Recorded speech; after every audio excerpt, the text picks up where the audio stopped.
Computer code. Computer में code का क्या उपयोग है? कंप्यूटर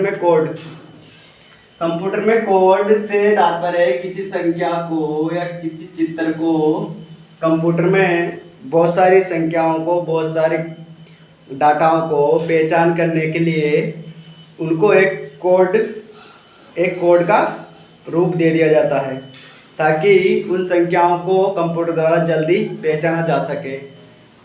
कंप्यूटर का कोड दे दिया जाता है। कंप्यूटर में कोड कितने प्रकार के होते हैं?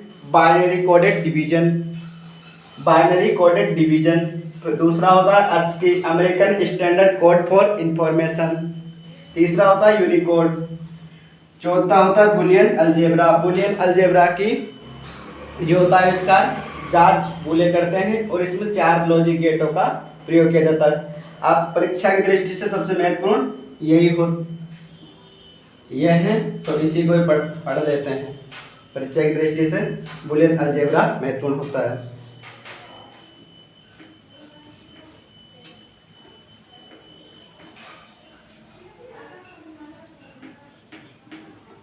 बुलियन अलजेब्रा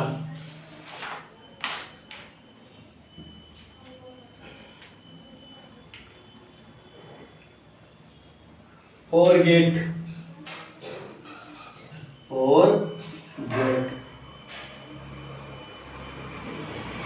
क्या होता है? इसमें क्या होता है? और गेट में होता क्या है?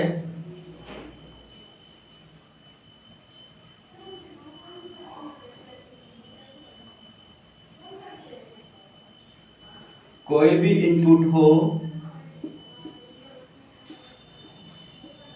कोई भी इनपुट होने पर भी आउटपुट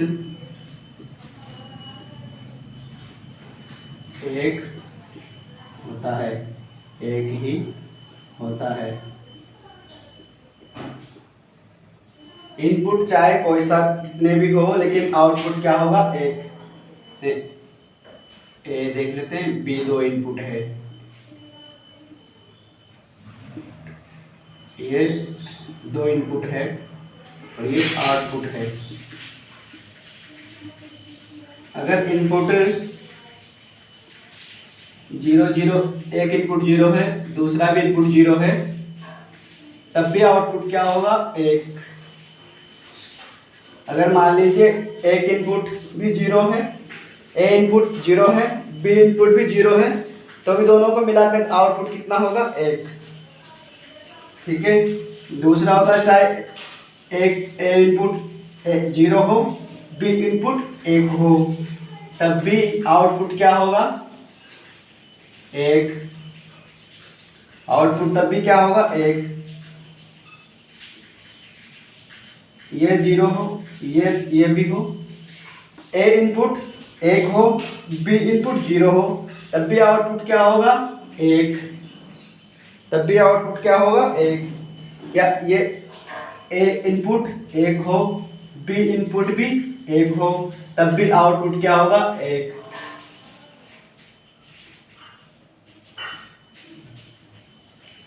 कोई भी इनपुट होने पर आउटपुट हमेशा क्या होता है? एक ही होता है। किसमें? और गेट में ये कंडीशन होती है। और गेट हो गया। और गेट के बाद में एंड गेट देख लेते हैं। इसमें प्लस का चिन्ह होता है, ये प्लस। और गेट यानी होता है जोड़ना, और यानी होता है जोड़ना।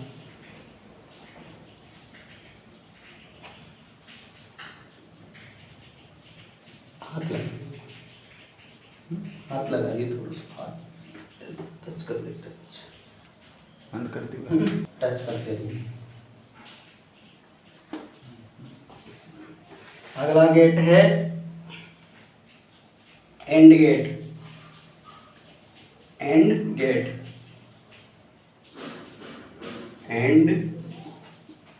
गेट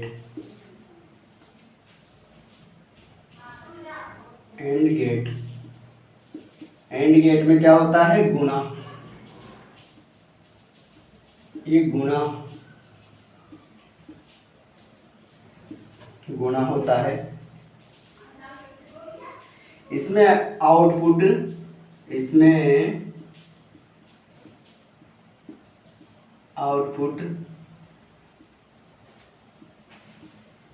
एक तभी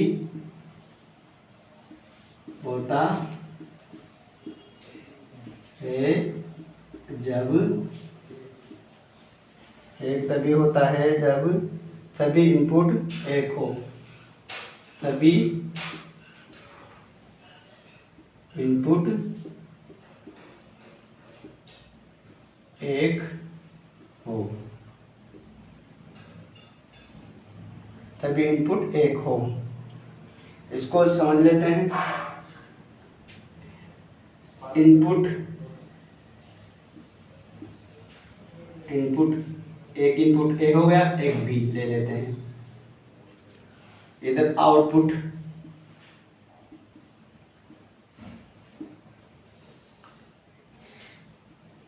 मान लीजिए कि ए इनपुट 0 है, बी इनपुट भी 0 है, ए इनपुट भी 0 है, बी इनपुट भी 0 है, तो आउटपुट क्या होगा, 0।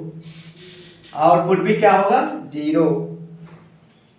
दूसरा, अगर ये ए इनपुट 1 है, बी इनपुट 0 है, तब भी आउटपुट क्या होगा, 0।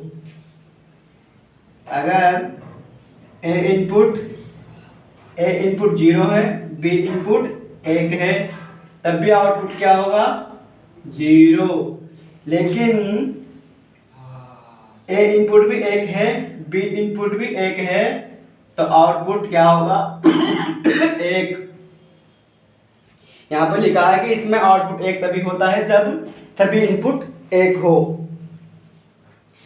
तो ए इनपुट भी 1 है, बी इनपुट भी 1 है, तो आउटपुट कितना होगा, 1। आउटपुट कितना होगा, 1।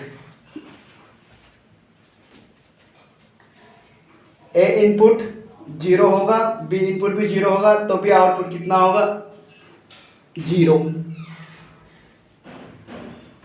ये हो गया कौन सा, एंड गेट में। एंड गेट की ये कंडीशन होती है।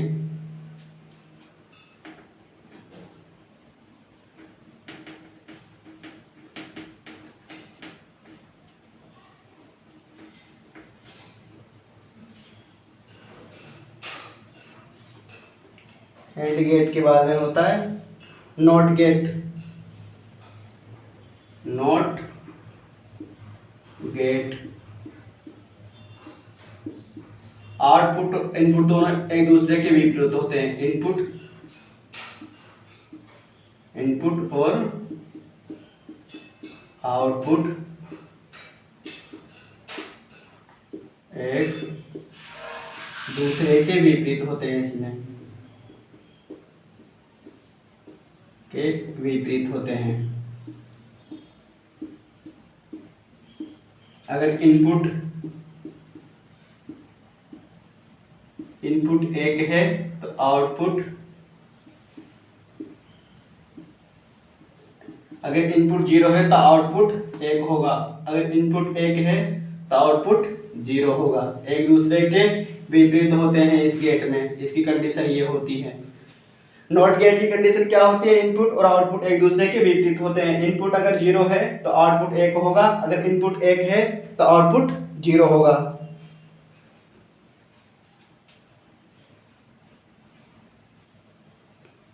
आउटपुट वो होगा। इसके बाद में अगली कंडीशन देख लेते हैं हम। ये हो गया एंड गेट हो गया, नॉट गेट हो गया। नेंड देख लेते हैं। नेंड गेट, इसमें क्या होता है, नॉट गेट और एंड गेट। नॉट गेट और एंड गेट दोनों की विशेषता इसमें पाई जाती है। दोनों गेटों की विशेषता नैंड गेट में पाई जाती है।